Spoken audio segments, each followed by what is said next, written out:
Jeff, do you need it up here?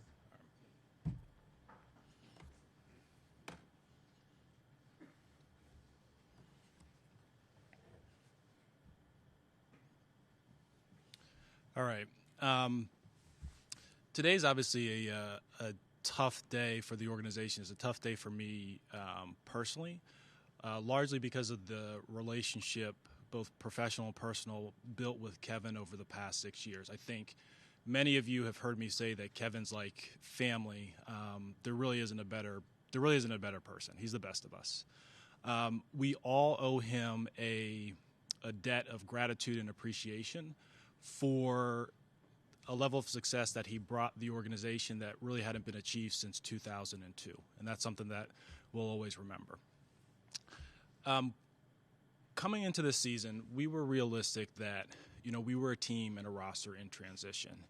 And ultimately, this decision is born from the fact that we've ultimately felt like we did not see enough progress in areas that were controllable, independent of certain game outcomes.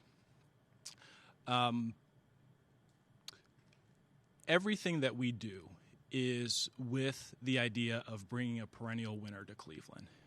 And this decision falls in that bucket as well.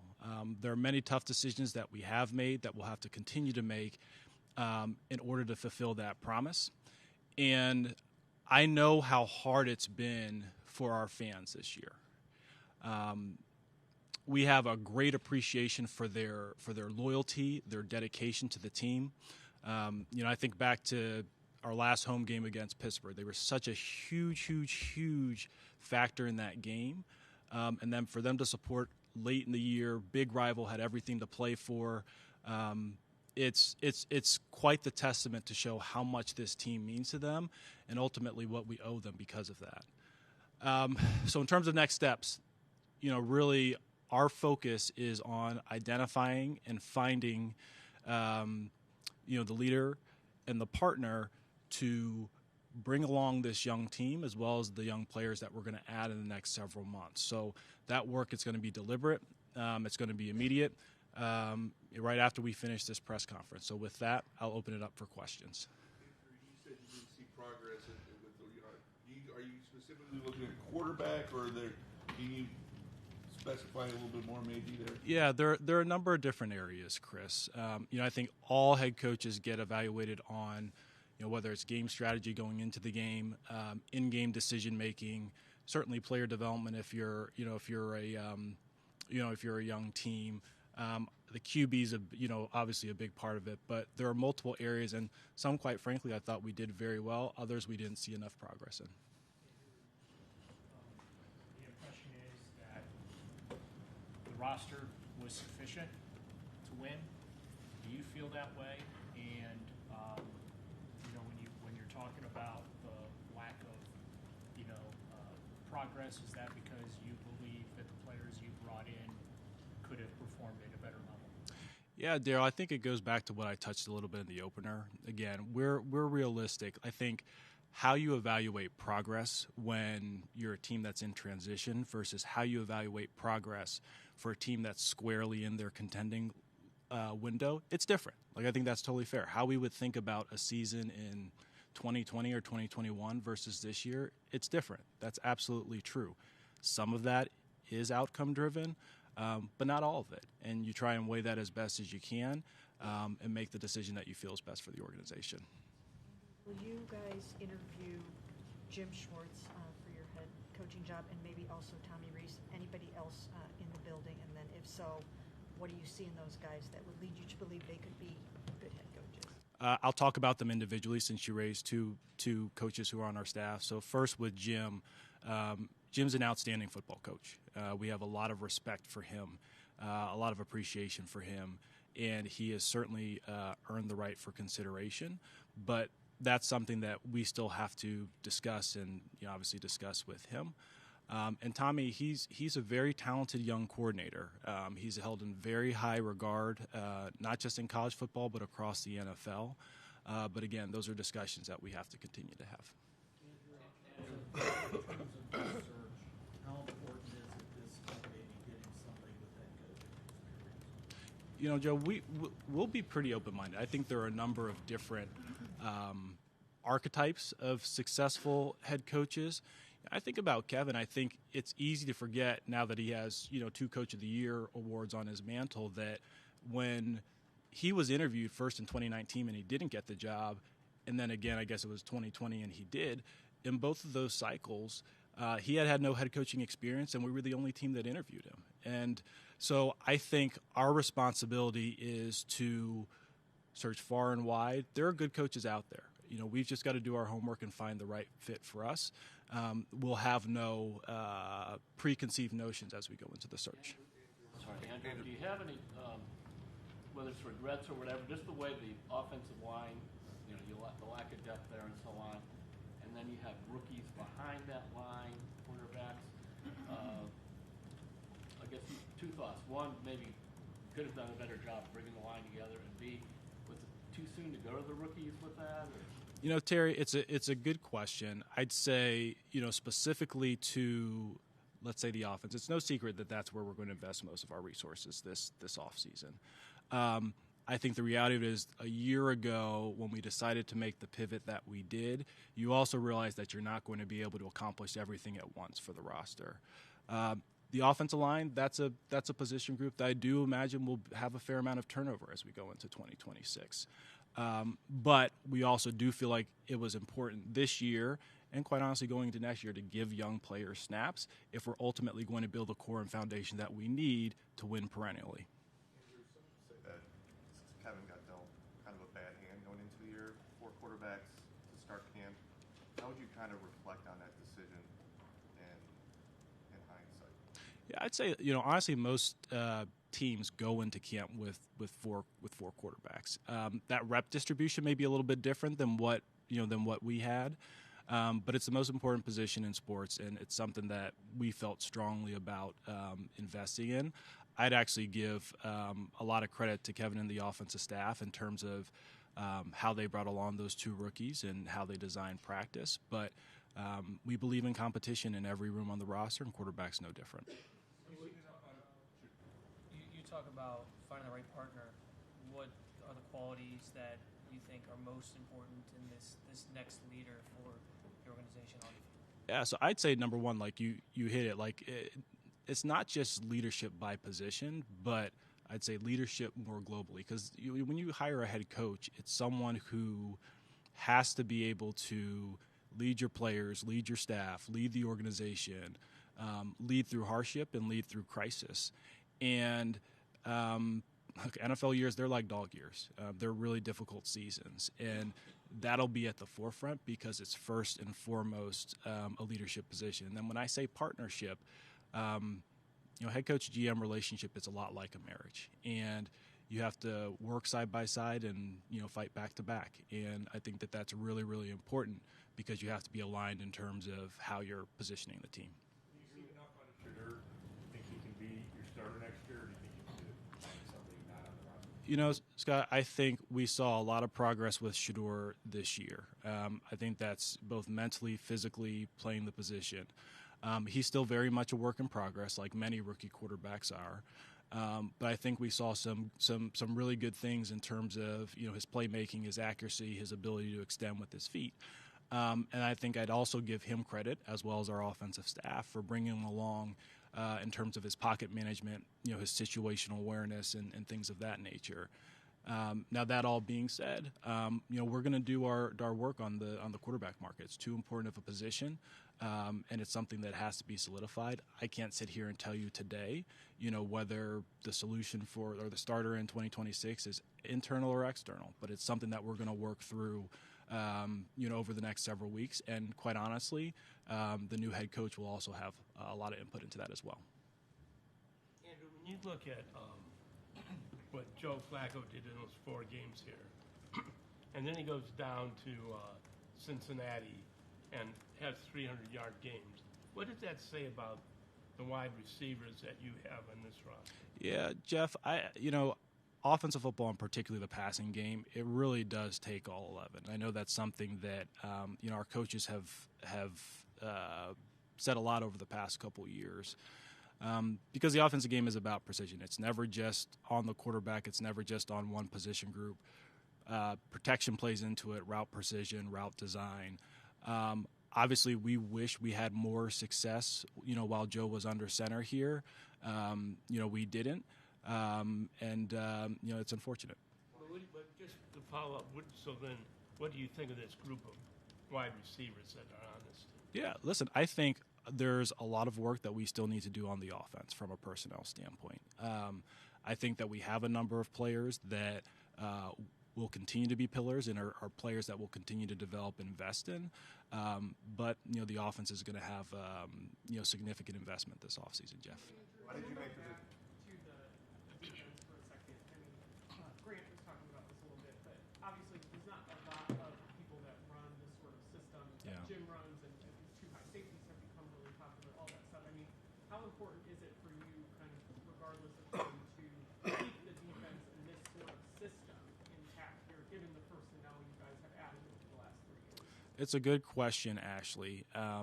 I think that number one, I think you hit on a really good theme that, one of the costs of turnover is that players can kind of get caught in transition between scheme to scheme to scheme.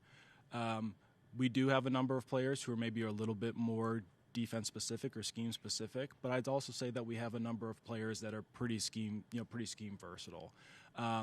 Ultimately, our thought will be, hey, let's find the right head coach, let's find the right leader, because schemes, they really do come and go. But it is fair to say that we're very pleased with where that side of the ball is. That group is intact; they're under contract, and we really do like the style of play. As you enter this transitional phase, how close do you feel like you are roster-wise, pillar-wise, that you guys talked about, to having success? These guys have talked in the locker room about wanting more wins and being close to some of those. How close do you feel this organization is to having success? Yeah, Cam, I'll never put a limit on our team in a given year. I think we see that on a yearly basis. I think you can look at how different the playoff field is, this year versus last year. I think we have 3 teams that were picking in the top 10 last year that are either winning their division or going to be playing this upcoming weekend. So every year really is unique. Now, that being said, very much more focused on process and doing the things that we need to do on a daily and weekly basis to get there. I wish I had a crystal ball and could say, hey, this is what it is definitively. Do I feel like we're closer today than we were a year ago? I do. I hope we are a whole hell of a lot closer a year from now than we are today. And we have a lot of work to do, and that's really where my focus is. That's what I'm dedicated in terms of doing. You spoke about a GM and a head coach obviously being partners. Yeah. And with 8 wins in 2 years, a lot of times we see in pro sports a house cleaning. How do you feel personally and professionally about Kevin going and you staying? Yeah, like I said, Nate, this is a very tough day. And I just say this. I own the results the past 2 years, Nate. I own it entirely. And ownership evaluates every one of us in the operation on an annual basis. I'm no different. And I am grateful that they feel like I'm the right person to lead us through this transition period. And that's where all my focus, energy, and dedication is going to be. Unless you find a quarterback, it doesn't matter who you hire as a head coach. It's just been proven throughout the league. You need a elite quarterback to win and sustain winning. Do you have a plan going into this offseason to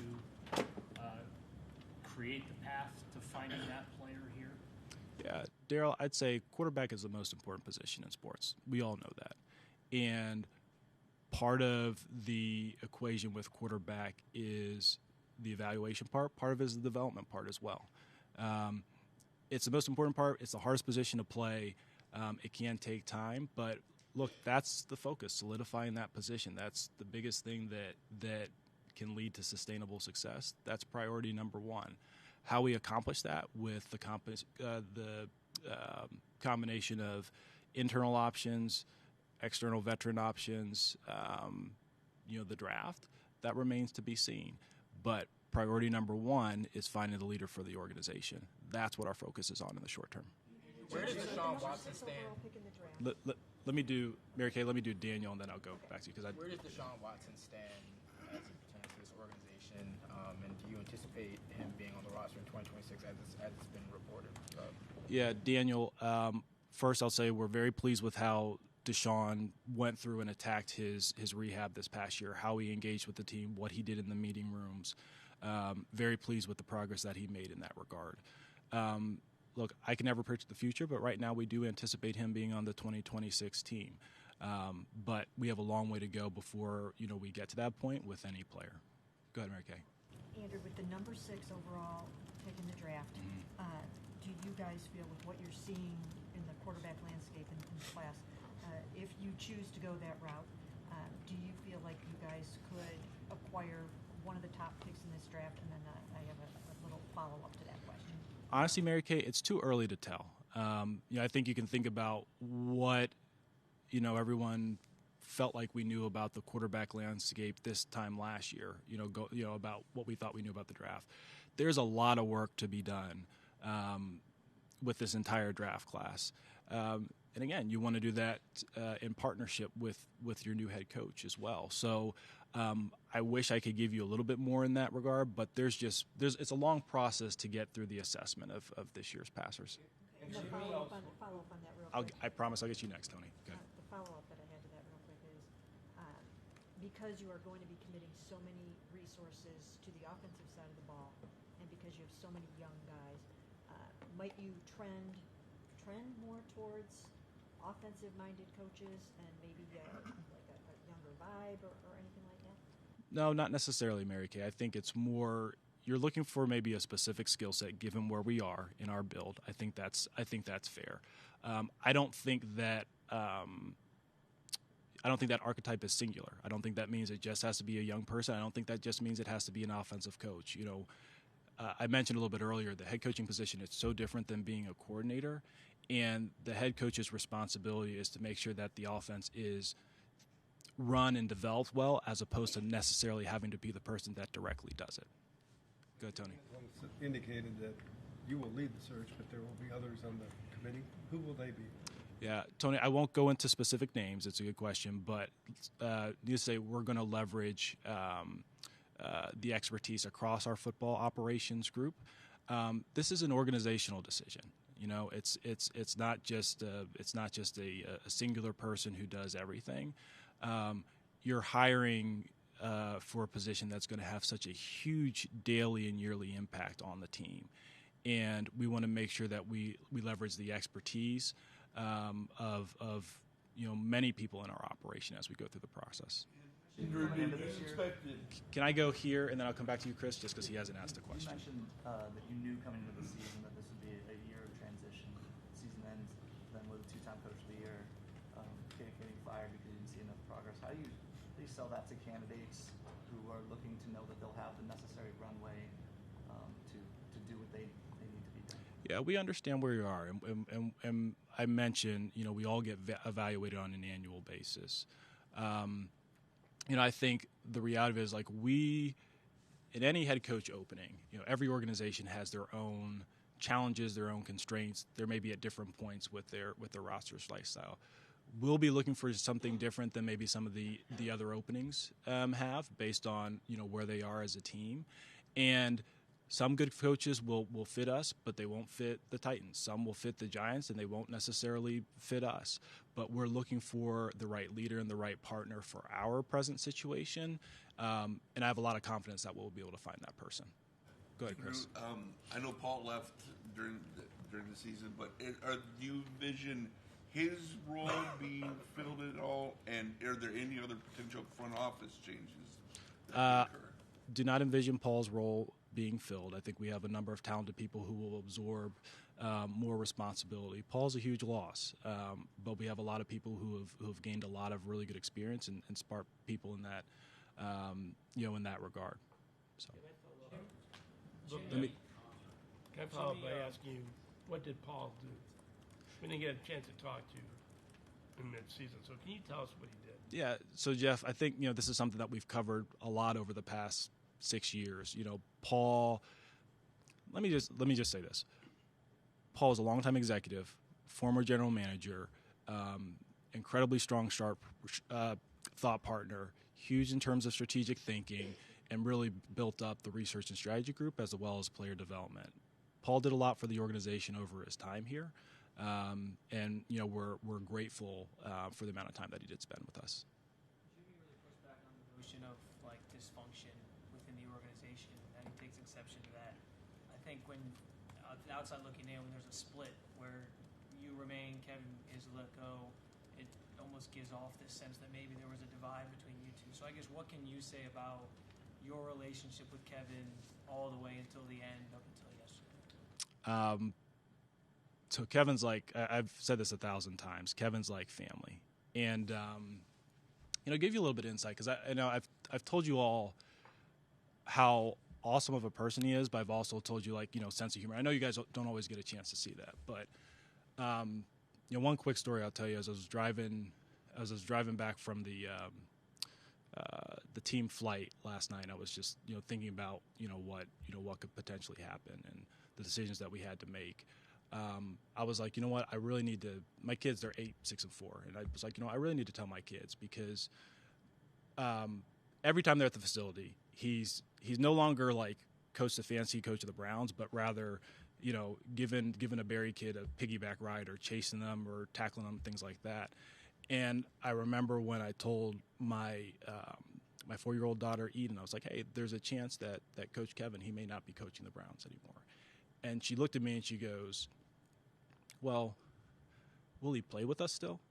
And I share that story because, when you talk about relationship or partnership, that's a lifelong connection for me and him. It goes beyond football. So if you ask, how was the relationship from the start to how it was today, he's family. Andrew, were there any other changes to the coaching staff made today? There were not, Scott.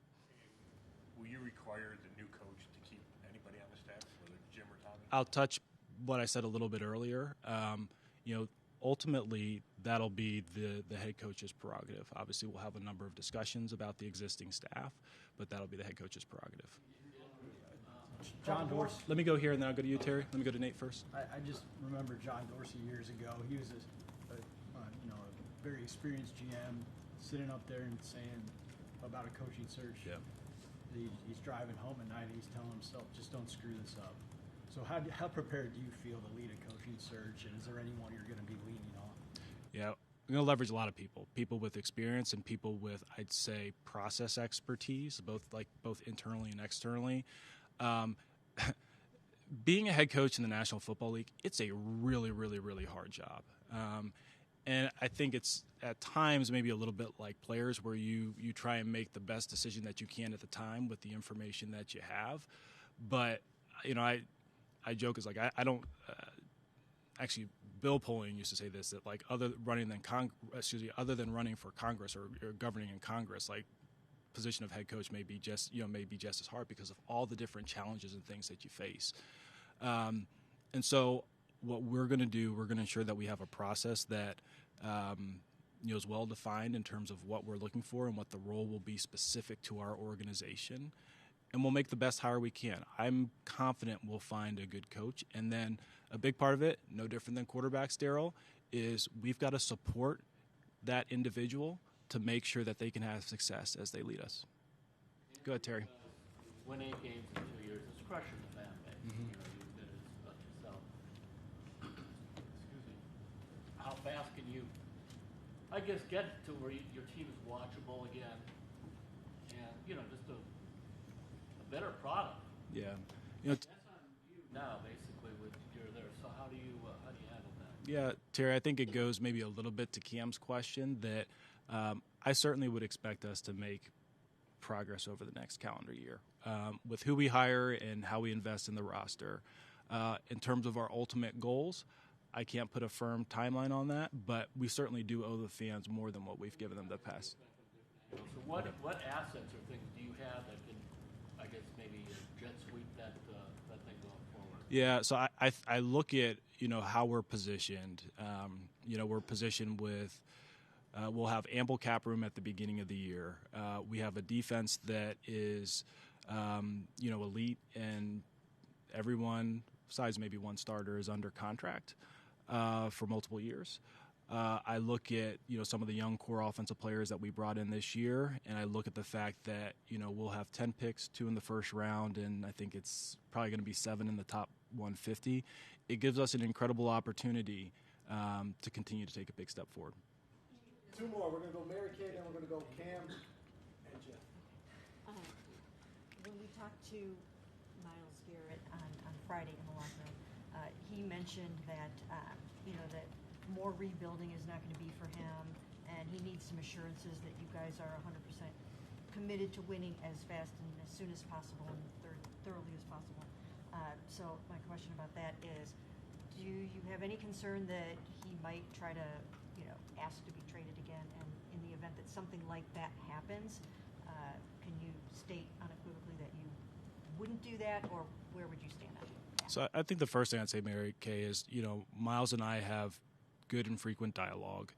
I think when people hear the term rebuild, and probably specifically here, really their thought is tear down, right? The idea that you're trading away a number of prime players or veterans, and you're accumulating resources and things of that nature.